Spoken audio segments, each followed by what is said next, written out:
Hey mama, I'm scared. I'm happy.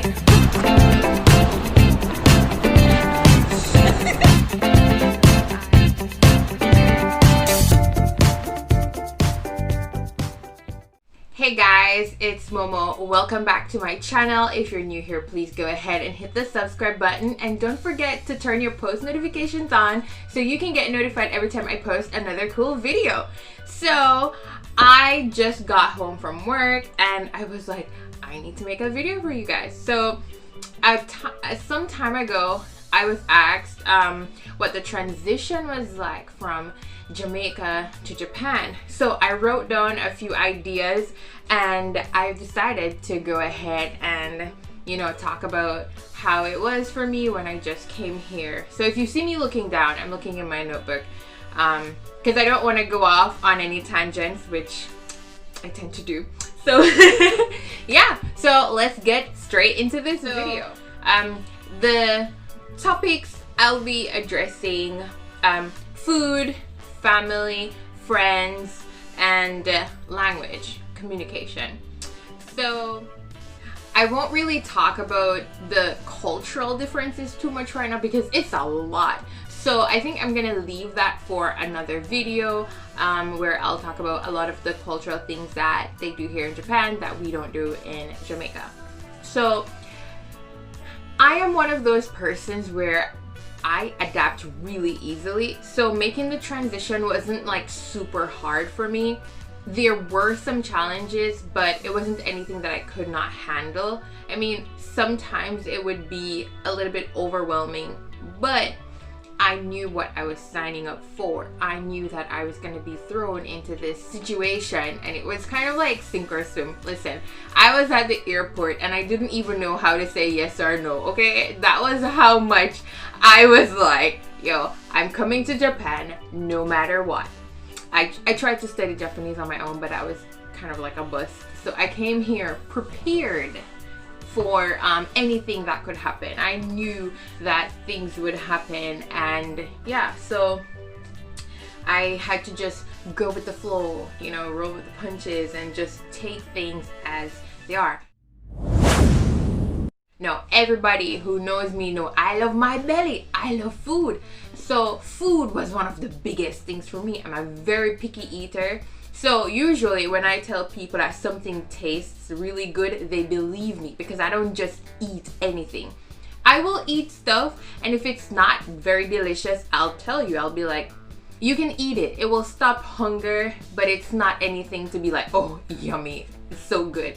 So yeah, that's how I am with food. So when I just came here, I only ate stuff that the other Jamaicans recommended.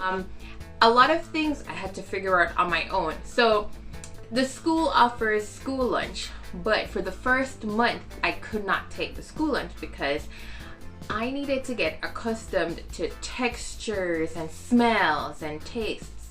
And so I was doing that on my own because in Japan, what they give you to eat, you have to eat it unless you have an allergy. Now, I don't want to go to school and just be like, oh no, I don't want this, I don't want that. So I was kind of preparing myself for when I would eventually start eating school lunch. I would go to the combini, or I would go to the supermarket. Mind you, I can't read anything.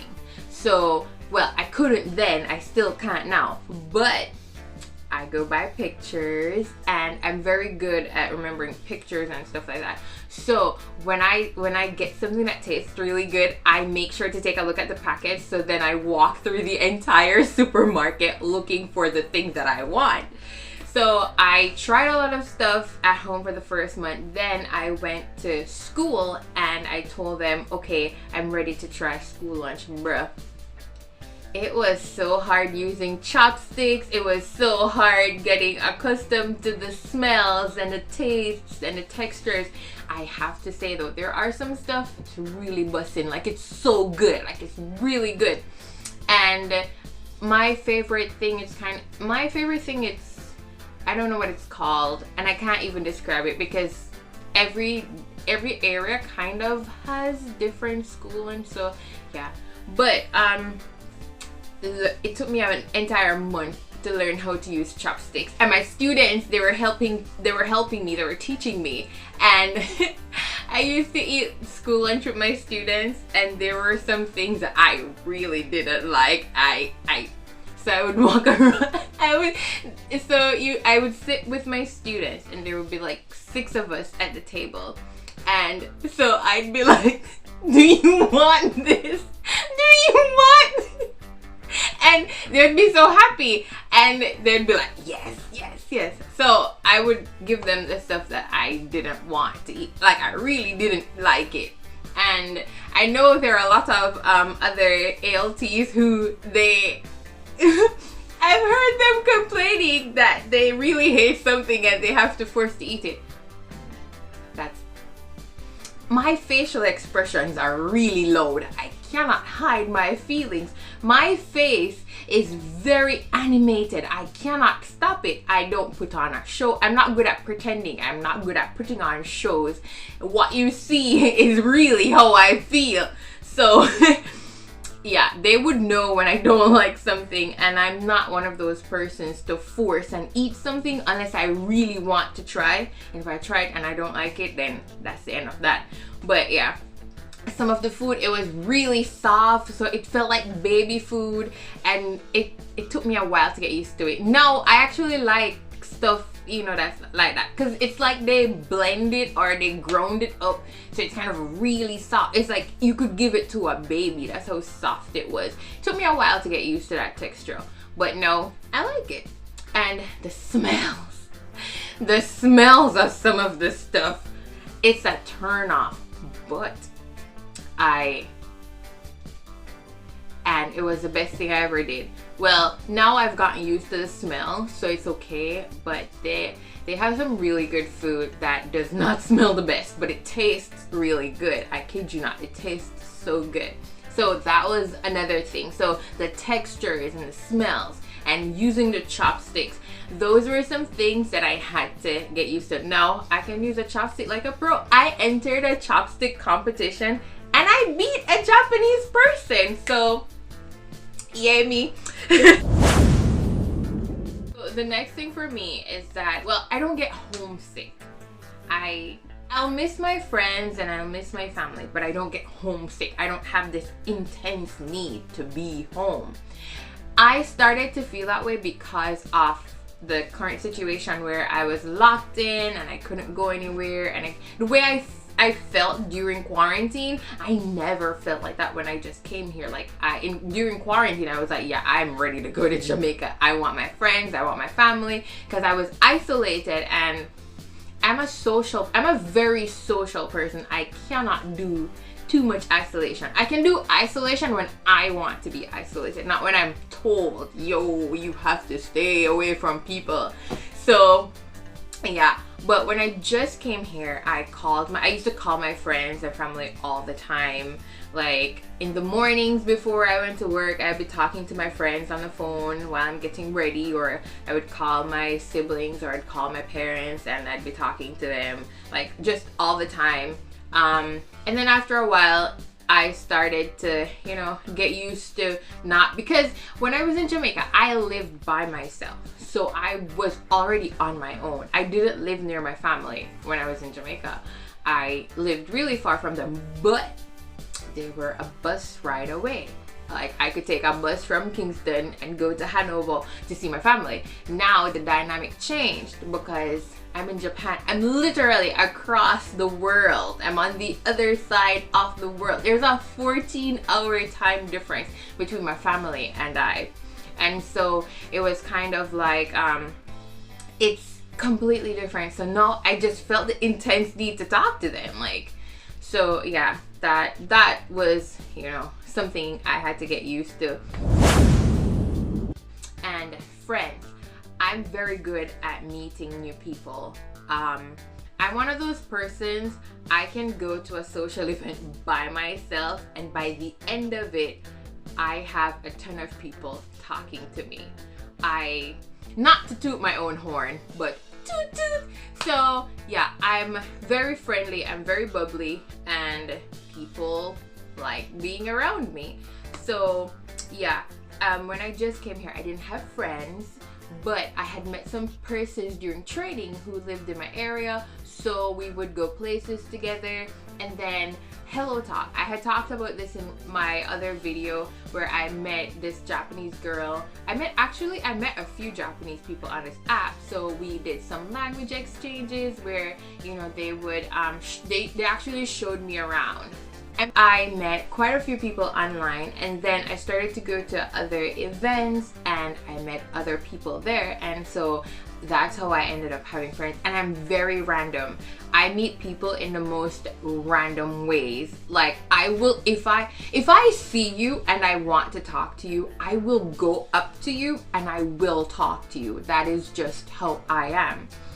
And so yeah, after a while I ended up having friends. So I wasn't just alone, isolated by myself. I wasn't that. So that was good. That's how I handled that aspect.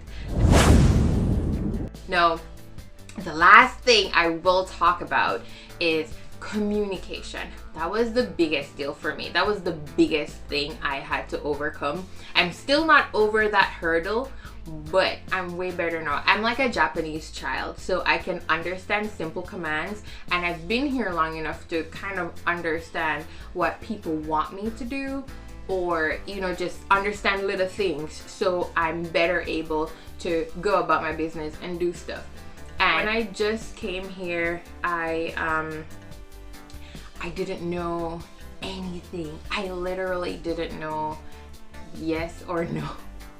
I learned how to say yes in the airport and I learned how to say excuse me and no in the airport. So it took me a while to get to use the different, it took me a while to learn how to use the train. It took me a while to learn how to use the bus.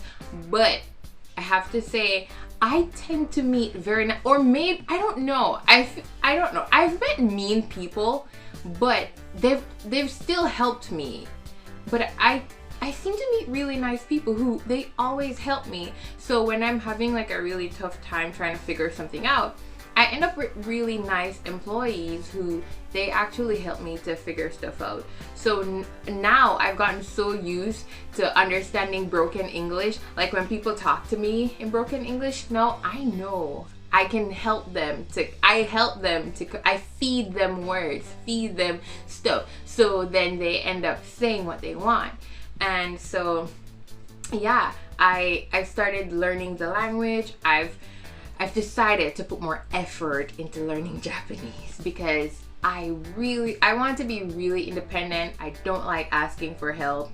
I will ask, but I hate doing it. And yeah, so I want to learn the language so I can communicate better.